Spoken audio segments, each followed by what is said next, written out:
would like to introduce you to the Vice Chairman of our university, Shri Amit Agarwal Sir, who is actually the sculptor of human character and a seasoned scholar, a person who has actually consumed himself to change the society and light the darkness in the life of millions of people.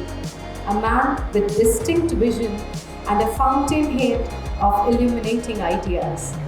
An idol of knowledge and experience, an inspiration to all of us.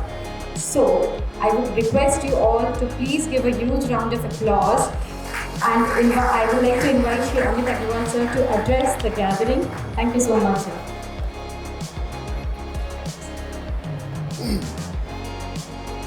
Thank you very much ma'am.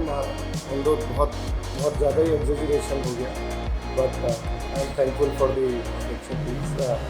Academic luminaries on the dais, of the dais, people involved in the administration of this university, and above all my dear students. तो एक दो दिन पहले मुझे बताया गया कि मुझे आप सब लोगों से मिलना है, आपसे बात करनी है, और आज देखा उसका डिटेल प्रोग्राम. तो I have been designated as a keynote speaker. So it really was a difficult morning for me to actually manifest what exactly should I talk to all of you. But I'll try and sum up my thoughts in next few moments. So we are calling this orientation day, we are calling this induction day. As mentioned, we have had one of a very large induction program for our dear undergraduate students who have joined us and who have been selected on their merit to become a study part of this university. And this is another important day today. In my opinion, this is all the more important, because when we say that ये induction programme है, मुझे ऐसा लगता है कि आज university का भी इंडक्शन हो रहा है. जब आप एक अंडरग्रेड स्टूडेंट को इंडक्ट करते हैं तो वो स्कूल से आया है सीधा, एक डिसिप्लिन्ड, एक क्वालिफाइड, एक प्रॉपरली मैनिफेस्टेड सिस्टम से आया होता है. And you have to introduce each of the young mind to a university और अ कॉलेज सिस्टम. आप में से हर कोई 2, 3, 4 साल करीब वो सारा प्रोसेस पार करके आए हुए हैं, और बहुत सारे कॉलेजेस को और यूनिवर्सिटीज से ऑल ओवर इंडिया से आप वो सारा एजुकेशन का सिस्टम स्टडी करके आए हुए हैं. सो इन ए वे मेरा मानना है कि आज JECRC यूनिवर्सिटी का भी इंडक्शन, जितना हम कोशिश करेंगे कि आज आपको बताएं, आज आपको सिखाएं एकेडमिक्स के बारे में, लाइफ के बारे में, डेवलपमेंट, करियर, ग्रोथ, रिस्पॉन्सिबिलिटी, ये सब होगा ही. लेकिन मुझे लगता है कि JECRC को भी हम्बल होना चाहिए कि वो महसूस करे कि JECRC का खुद का भी इंडक्शन हो रहा है. ये जो डजन्स ऑफ इंडस्ट्रीज इंस्टीट्यूशन से स्टूडेंट्स आए हैं, और जनरली आप में से जो लोग ये तय कर रहे हैं कि इसके आगे की स्टडीज़ नहीं करेंगे, मोस्टली इंडिया में मानते हैं कि पोस्ट ग्रेड एजुकेशन कर लिया तो मोस्टली स्टडीज़ पूरी हो गई. बट आई होप कि आप में से ज़्यादातर लोग उसमें से आगे जाएंगे. बट आप में से जो लोग स्टडीज़ को ये टर्मिनल कोर्सेज को मान रहे हैं, चाहे आप मैनेजमेंट पढ़ रहे हैं यहाँ पे, चाहे आप मास कॉम पढ़ रहे हैं, कंप्यूटर एप्लीकेशंस पढ़ रहे हैं, और भी जो भी प्रोग्राम्स आपने सेलेक्ट किए हैं वो आप पढ़ रहे हैं, इसके बाद सीधा ये लाइफ में आपकी लॉन्चिंग हो. मुझे इस बात का बहुत गहरा एहसास, पूरी यूनिवर्सिटी को इस बात का बहुत गहरा एहसास हर दिन मन में बना रहता है. तो ये एक्सट्रीमली इम्पॉर्टेंट हो जाता है कि आप में से हर एक इंडिविजुअल लाइफ यहाँ से जब जाए 5 साल बाद, 8-10 साल बाद, अपने पीक पे पहुँचे. जो भी एक ह्यूमनली पॉसिबल डेवलपमेंट है ग्रोथ का, चाहे आप एकेडमिक्स को अपना करियर चुने, इंडस्ट्री में जाएं, जॉब को ज्वाइन करें, किसी भी तरह के और किसी प्रोफेशन में जाएं, economically, socially and other manifestations of life, जो कुछ भी पॉसिबल है वो आप में से हर एक को best in the class available होना चाहिए. ये जो स्टूडेंट्स आज बैठे हैं, ये you are the ones who will have the shortest stay with अस.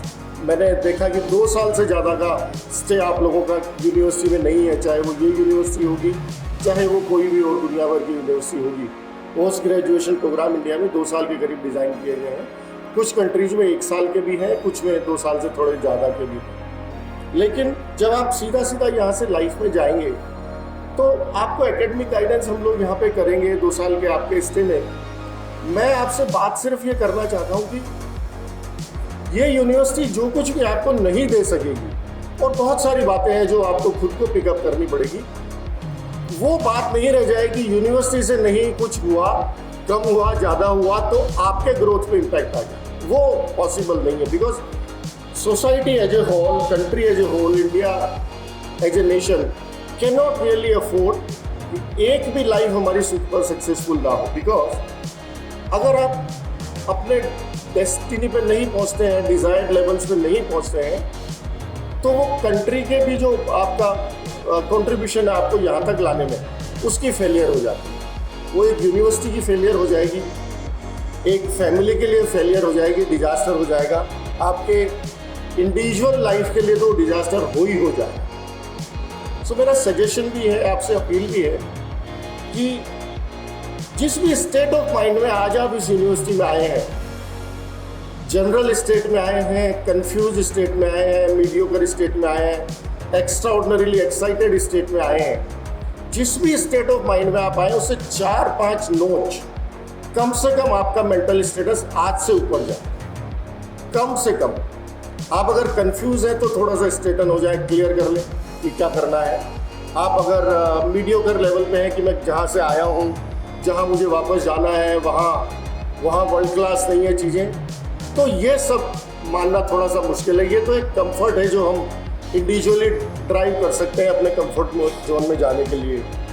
दुनिया भर में आप देखिए तो जो लोग जहाँ से चले और जहाँ तक पहुँचे तो वो कोई भी आखिरी स्थान नहीं था, लास्ट अवेलेबल रिसोर्सेज उन तक अवेलेबल नहीं थे।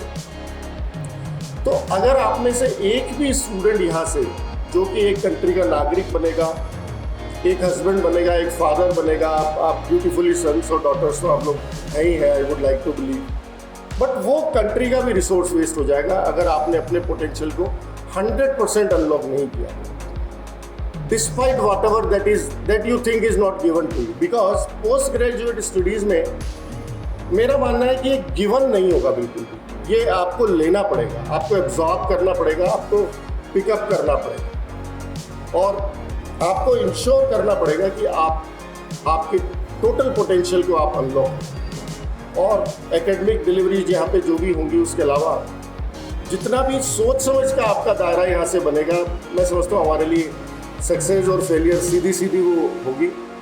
और जैसा अभी रेनू मैम ने बताया कि आप दुनिया भर में हायर एजुकेशन में 5% बच्चे पहुँच पाते हैं, उनमें से अपने डिज़ायर्ड इंस्टीट्यूशंस में 1% बच्चे आ पाते हैं।